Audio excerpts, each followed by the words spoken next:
Gravando. Boa noite a todos. Boa noite. É com muita alegria, né, que aproveitamos essa oportunidade de estarmos juntos, reunidos, né, na casa de Emmanuel para mais um estudo do nosso livro Caminho, Verdade e Vida. A prece inicial geralmente é feita por quem faz, né? Como a nossa irmã Georgia teve aí problemas técnicos, então eu mesmo me ofereço aqui para fazer a prece inicial. Vamos fechar os nossos olhos,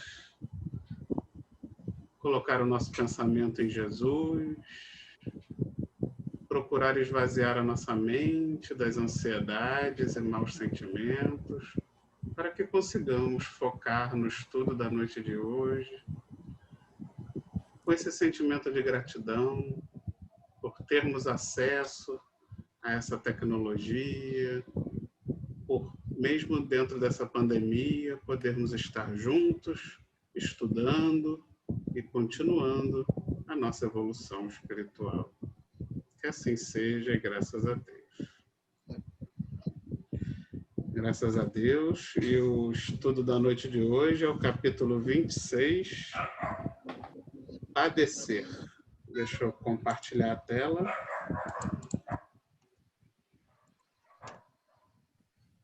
Eu já vou ler o título e a primeira frase.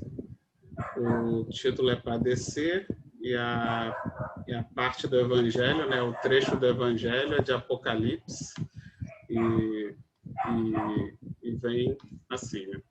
Nada temas das coisas que hás de padecer, né? Nada tema das coisas que há de padecer. Uma das maiores preocupações do Cristo foi alijar os fantasmas do medo das estradas dos discípulos, né? Então, para começar a falar, né?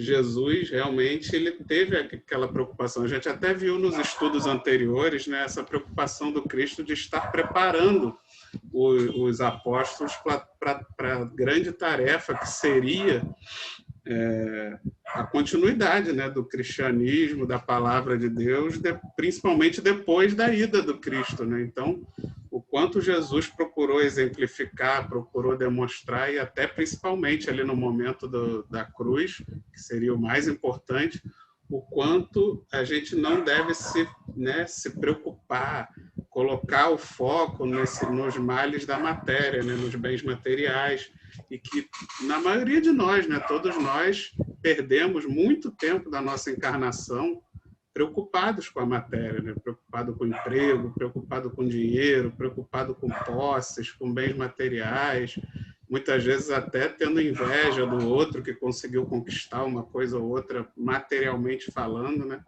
E são fantasmas, são medos, são esses medos que Jesus procurou extirpados dos discípulos, porque ele sabia da grandiosidade da tarefa que viria e o quanto ela se tornaria mais dura, né, e mais difícil sem a presença física de Jesus.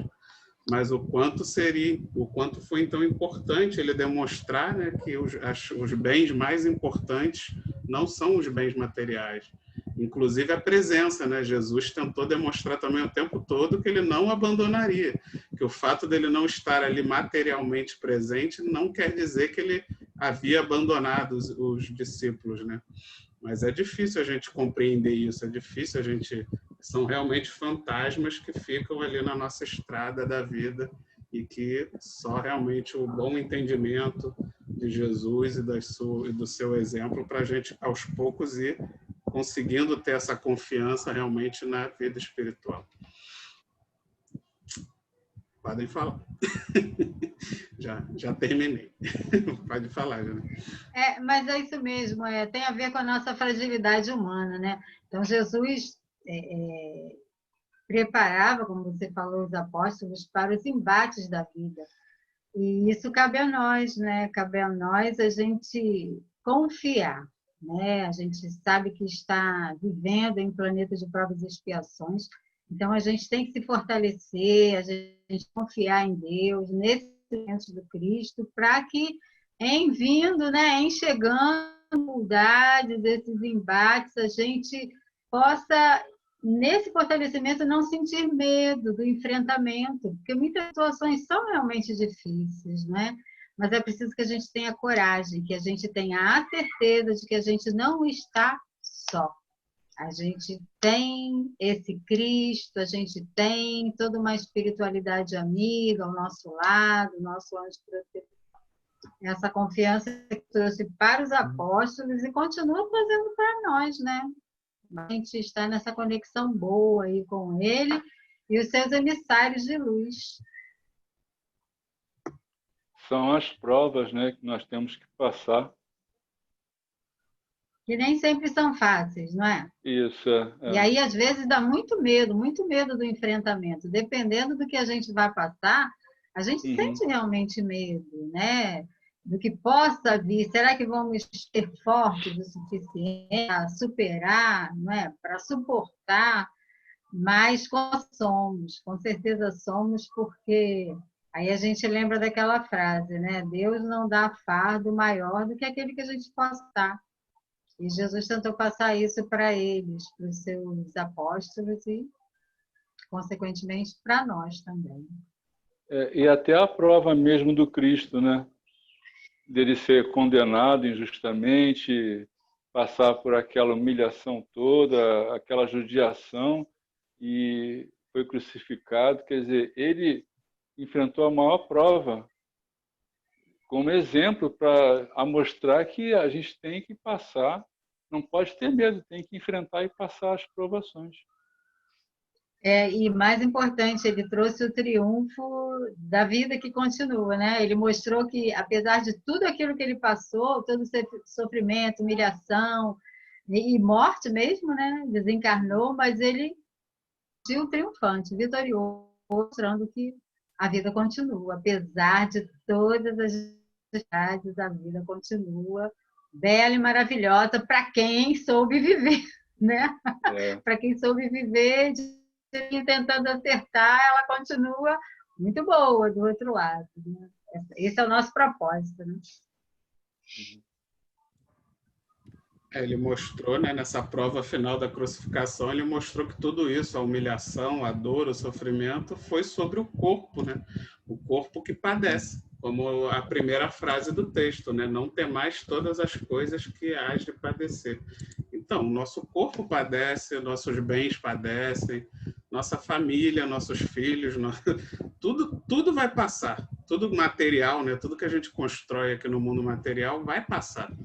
Vai ter um início, um meio, um fim, né? Então, você não, né? As nossas alegrias vão passar, as nossas dores vão passar, as nossas tristezas vão passar. Tudo que é relacionado a essa vida material tem um prazo de validade, né? Vai padecer. Então, por isso que a gente não precisa temer, porque vai acabar, vai ter um fim para todo mundo, né? E não tem exclusividade, vai ser para todos nós, todas as nossas construções, todas as nossas realizações materiais vão ter um fim, vão passar. O próprio planeta Terra, como matéria, terá um fim, né? Então, nada a gente deve temer dessa vida, porque nada vai durar para sempre. Eu acho que uma coisa que ajuda a gente não é acabar com os medos, não. A amainar é, na hora difícil, a gente pensar nele, que o Cristo é tão presente, né? Está em tudo que é lugar, você vê retratos dele, desenhos dele, pinturas, slides, filmes, né? Então, nós ainda somos muito materiais, né? Então, acho que a gente, na hora da aflição, visualizar ele, né? Com aquela fisionomia tão querida, tão doce, eu acho que ajuda. Não que resolva tudo, mas ajuda. Ajuda, pelo menos, a gente a não piorar, né? Eu acho que traz um fortalecimento. Eu faço muito isso. É uma forma da gente saber que ele está com a gente, né? Isso. Embora a nossa forma ainda seja material, tem que pensar nele, naquele rostinho dele, naquela coisa bonita dele, né? Doce, né? O olhar dele é muito doce, né? Então, eu acho que é uma coisa boa para a gente pensar na hora em que a gente está aflito, em vez de abrir para, ai, vou morrer, vai ter isso, vai ter aquilo, pensar nele. A gente troca, né? Fazer a troca dentro da nossa mente. Isso também pode ajudar bastante, né? Que é o controle da nossa cabeça, né? Da nossa mente, porque isso aqui tem um poder extraordinário. Nós não sabemos usar ainda. A gente Os usa para ficar espíritos com falam para a medo. gente. A gente usa para ficar com medo, para ficar pessimista. Por que não pode usar para pensar nele, ver Maria Santíssima? Por que a gente não pode fazer isso? Os espíritos falam para a gente, né, Dora, que a gente deve subir, tirar os pensamentos negativos pelos pensamentos positivos. E é isso que normalmente quando a gente está no meio, né, do furacão, a gente acaba não conseguindo. Mas isso é um treinamento. Né? É um treinamento que a gente deva estar. É um treinamento.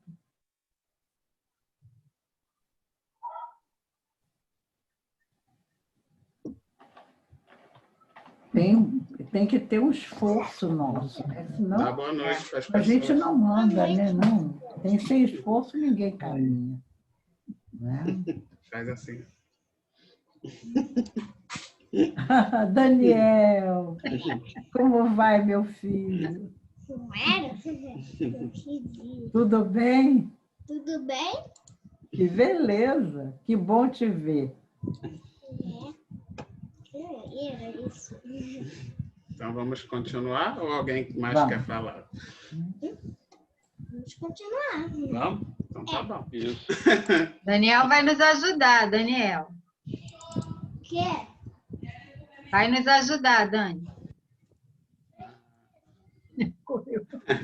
É que a mãe dele chamou ele aqui para pegar um remédio. A aquisição da fé não constitui fenômeno comum nas sendas da vida. Traduz confiança plena. Tem um remédio. Obrigado, filho. Obrigada. Então, a aquisição da fé é o que vai nos ajudar a atravessar essas dificuldades, né? Eu acredito que quanto mais a nossa fé está fortalecida, quanto mais a gente consegue, como a Doroteia falou, mentalizar Jesus, sentir a presença dos nossos mentores, né? dos bons espíritos, quanto mais a gente tem fé e acredita nessa vida maior, na vida do espírito, mais a gente consegue superar essas dificuldades, né? Foi como a gente tem falado até o momento, né? Somos muito materiais, ainda temos muito apego aos nossos bens, à nossa família, ao nosso corpo, né? A essa existência. Só que quanto mais a gente estuda, mais a gente vai aprendendo sobre a verdadeira vida, ser a vida espiritual, isso nos ajuda a atravessar os momentos de dor, de perda, né, de problemas que acontecem com todos nós, né, de perda, principalmente a perda, né, de entes queridos. A gente sofre, a gente tem saudade, mas como a gente já tem esse conhecimento, isso ajuda a gente a superar mais rápido, né, a conseguir esse... E até mesmo, como a Doroteia falou, de mentalizar Jesus, mentalizar esses nossos queridos, né, mentalizar, e a gente sabe que essa mentalização é real, é verdadeira, ela está no plano das ideias, ela está acontecendo e materialmente, mas aí um material fluídico, né? Um material espiritual, ela está acontecendo, porque tudo que a gente pensa se materializa no mundo das ideias, né? Então, quando a gente faz esse trabalho de imaginar Jesus, de imaginar um ente querido, e não precisa nem estar desencarnado, né? A gente até estava brincando antes de começar a gravar que a Janete estava mentalizando o João, apesar de não ser ele quando ela estava falando, mas pelo nome ela estava mentalizando ele, porque como ela, de repente, provavelmente não conhece pessoalmente esse outro João que alguém deve ter pedido, então o João que vinha na mente dela era o João. E por um acaso o João, quando estava lá ouvindo a prece, ele também sabia que não era ele, mas ele se sentia como se fosse ele. Será que não é alguma coisa da vibração, né? Que a gente às vezes acha que não, né? Mas as mentes se conectam, né? A gente se conecta. E a mesma coisa acontece com o plano espiritual também, né? Com aqueles que já desencarnaram.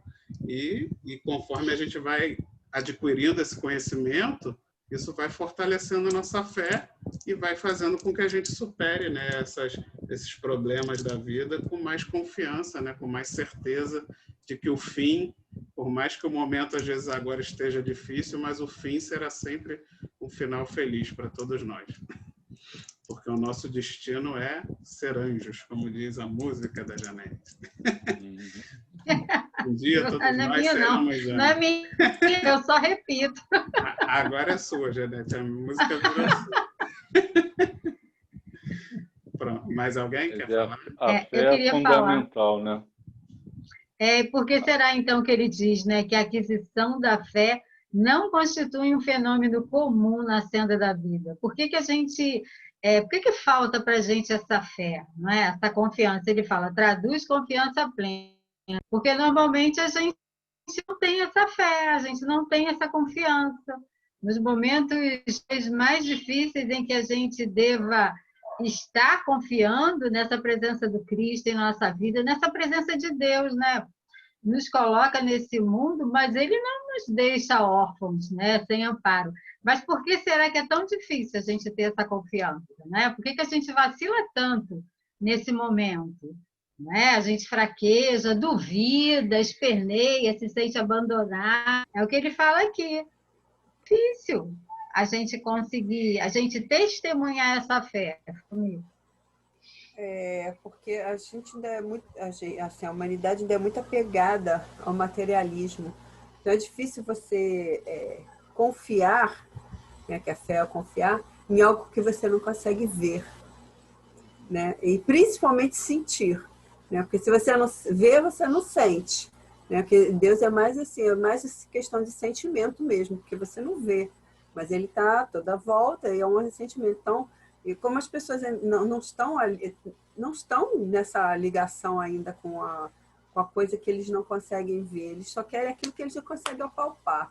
E é isso que traz essa insegurança da humanidade, né? Sabe que existe um Deus, que não sei o que, tal, sabe?